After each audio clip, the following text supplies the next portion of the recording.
My name is Karl Norman, and this is my piece for the Hallwalls member show. I do a lot of the same series called Same Inside, and it all originated from a moment of frustration after leaving a religion I was raised in. I was raised Jehovah's Witness, and in my 30s, actually, I decided I no longer wanted to be a part of that religion because it's very controlling, and it no longer served me spiritually or in any way. So when you leave that religion, you get disfellowship. It's called the disfellowshipping. And your family, friends, everybody you spoke with, everybody you've known, because it's a very close community, shuns you and you no longer have any interaction with them. You pass them in the grocery store and they pretend like they don't see you and they don't know you. So I was very frustrated. I was like, I'm the same person that I was when you knew me. I have the same values. I have the same morals, essentially.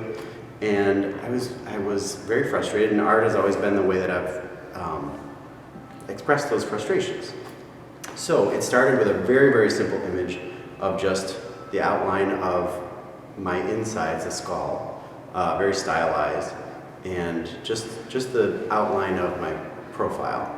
And then I did a family portrait. I did my father, I did my mother, I did my brother. Those are like the core of people who I could no longer speak with because of this life-changing event. And then it just kind of extrapolated from that. It became, oh, there's so much difference in the world, there's so much conflict. We have the same anatomy, we have the same parts inside of us, and we're fighting with one another.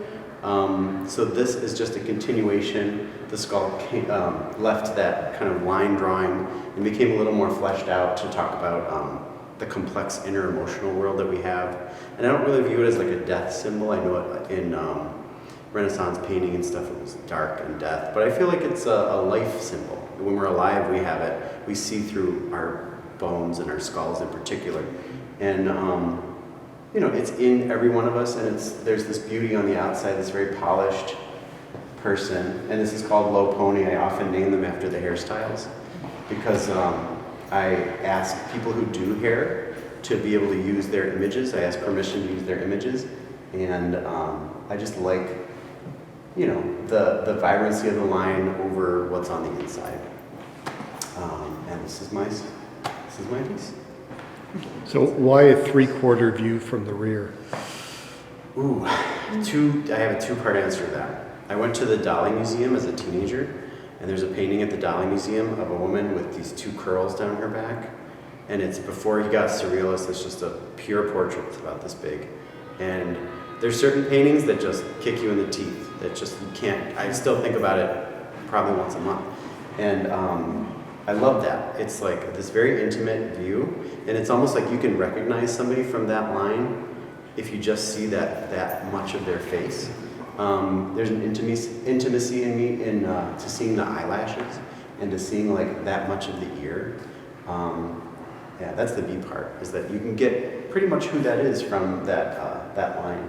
And also there's no, going back to the disfellowshipping stuff, there's a turned figure is, they're away from you, they're away from the viewer. They're turned away from you in a very literal sense, which speaks to my experience. Yes? So do all of your portraits have that particular angle, or do you? A lot of them do. It's either profile. It's very rare that the viewer is, that you're engaging with the viewer. Very rarely. I have a question. So that, of course, is almost from the back. Yeah. And then you did a profile for the drawing rally. I did, yeah. And are we ever going to see the front of her face, like full face? Hers? Yeah. Maybe someday, when she's ready, Okay. I have done a few that are like privately. I've never shown them. Yeah. That do have the front of the face, but it's like I like that disengagement. Yeah. It just speaks. Well, I like how the two went together. Like when I posted them together, the one you drew in 45 minutes, yeah, profile, and then this one. Yeah. Cool. Thank you very much. So it makes me curious about like what she looks like in your slowly style. rotating towards the viewer over a 15-year period. Yes. You mentioned at the beginning some influence from the Renaissance period, especially during the plague times and so forth, where the arts seemed to be less hesitant about showing off the layerings of existence, essentially, of Yeah. clothing, flesh, skeleton, and so forth. Yeah. There used to be a style of burial, at least for those who could afford it, called the transy, and it would be a two-level burial where you see someone fleshed out on top and another effigy of that same person as a skeleton below Oh, in God. one display. And so this kind of is a modern notion of that to me, of the layerings of humanity and its essentials. And that's where I kind of pick up on that. We mentioned Trade spots, Renaissance. please. Get up here. Talk about this. That's beautiful, and that's That's what I that is love about. another interpretation of that idea. That's what's so great about making something and setting it out, because people that know more than me can say, hey, this relates to this other movement, or this relates to my experience, in this way. I love that. Excellent. Well, thank you so much. Appreciate it. All right. Thanks, Karle.